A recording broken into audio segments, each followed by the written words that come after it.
gone too soon. Ito ang nangyari sa dalawang miyembro ng Ateneo men's basketball team na sina Rene Clark Baterbonia at Divine Adili matapos ng kapwa malunod ang mga ito nang gawin ng koponan ang kanilang team building. Ginanap ang team building ng grupo kahapon, June 8, 2026, sa Dipakulaw, Aurora kung saan nangyari ang insidente. Sa inisyal na investigasyon ng Police Regional Office 3, lumalabas na nagsiswimming ang mga biktima nang hampasin ang mga ito ng malakas na alon papunta sa malalim na parte ng dagat. Samantala, nanawagan naman ang mga otoridad sa publiko na tigilan ang pagpapakalat ng anumang hindi verified na impormasyon tungkol sa pagkasawi ng dalawa. Ito'y matapos may kumalat na balita na nakasuot umano ng weight si Baterbonia habang nagpa-practice ng biglang hampasin at atakin ito ng malakas na alon papunta sa malalim na parte ng dagat kung saan ang akmang tutulungan ito ni Adili ay kapwa sila hindi nakaligtas. Ang 19 anyos na si Baterbonia ay produkto ng Ateneo de Davao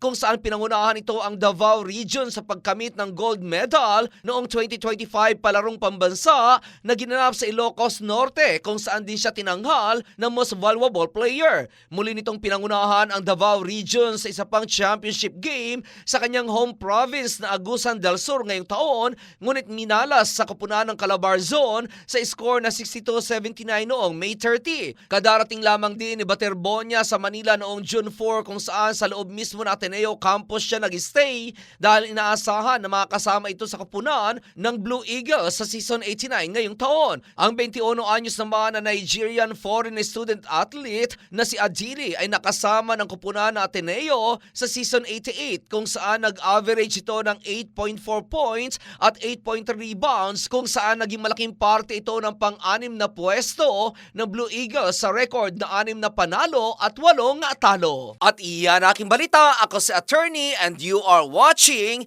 The News Watch.